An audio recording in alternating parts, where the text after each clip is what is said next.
Assalamualaikum warahmatullahi wabarakatuh. Perkenalkan, nama saya Altaf Jadan Azharul. Kali ini saya akan bercerita tentang Syekh Bela Belu. Cerita ini saya ambil dari buku Cerita Rakyat dari Yogyakarta II yang dikarang oleh Bapak Bakti Sumanto. Nah, jadi beginilah ceritanya teman-teman. Di daerah istimewa Yogyakarta terdapat sebuah pantai bernama Pantai Parangtritis.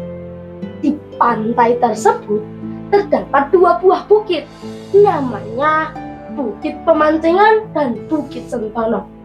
Bukit Pemancingan dihuni oleh Syekh Bela Belu dan Bukit Sentono dihuni oleh Syekh Maulana Maghribi. Kedatangan Syekh Bela Belu ke Bukit Pemancingan lebih dulu daripada Syekh Maulana Maghribi. Dahulu nama Syekh Bela Belu bernama Raden Djoko Bandem. Djoko Bandem adalah putra dari Raja Brawijaya terakhir. Djoko Bandem melarikan diri dari kerajaan Majapahit karena saat itu dia sedang dikejar-kejar oleh pasukan Raden Patah. Setelah berhari-hari menyusuri pesisir, akhirnya Djoko Bandem sampai di Bukit Pemancingan. Di Bukit Pemancingan, Djoko Bandem membuat sebuah padepokan. Padepokan itu ia beri nama Padepokan Pemancingan. Setelah beberapa lama Djoko Bandem dan pengikutnya menetap di daerah itu, datanglah Syekh Maulana Maghribi. Syekh Maulana Maghribi adalah seorang penyiar agama Islam. Syekh Maulana Maghribi juga membuat pondok di atas Bukit Sentono. Syekh Maulana Maghribi mengumpulkan penduduk di sekitar daerah itu dan mulai menyiarkan ajaran Islam. Satu persatu penduduk pun mulai masuk agama Islam. Begitu pula dengan Raden Djoko Bandem dan pengikutnya. Nama Djoko Bandem berubah menjadi Syekh Bela Belu dan padepokan di atas Bukit Pemancingan juga berubah namanya menjadi Pondok Pemancingan. Syekh Maulana Maghribi begitu gembira karena ternyata dia punya murid orang tersohor teman-teman. Tetapi yang membuat Syekh Maulana Maghribi tidak suka adalah tirakat Syekh Bela Belu yang tidak lazim, yaitu setiap hari menanak nasi lalu memakannya.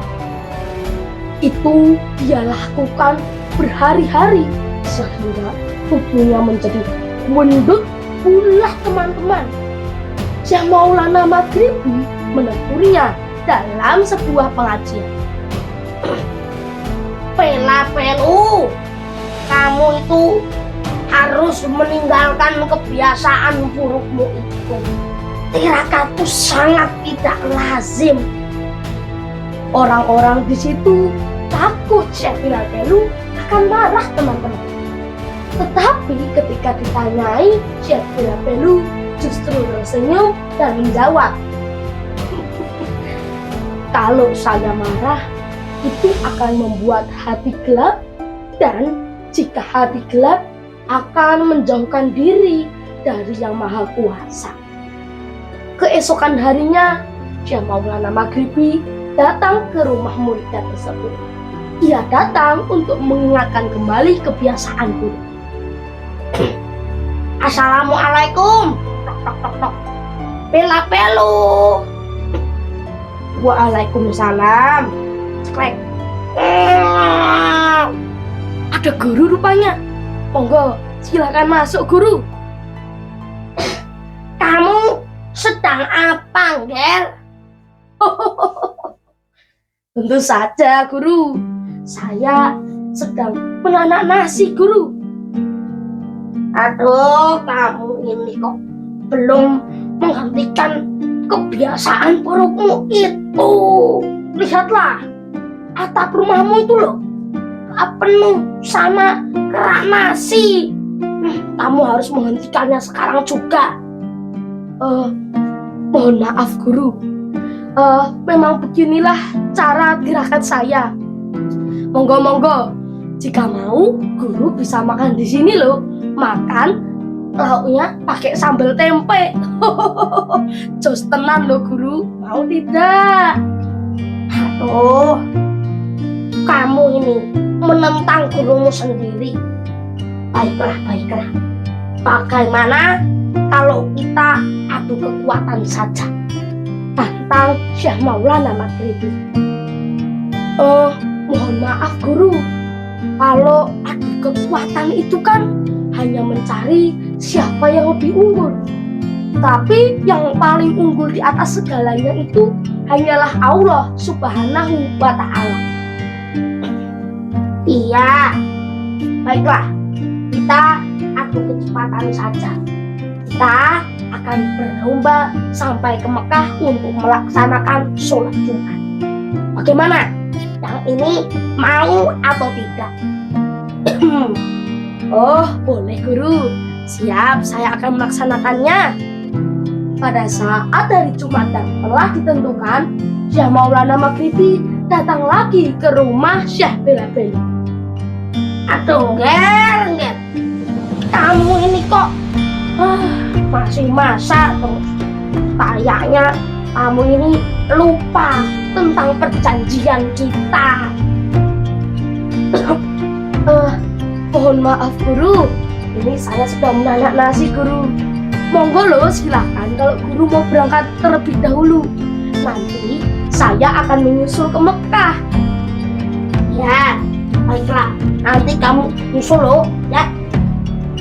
Saat sampai di Mekah, Syekh Maulana Maghribi melihat seorang jemaah masjid bertubuh gendut bulat.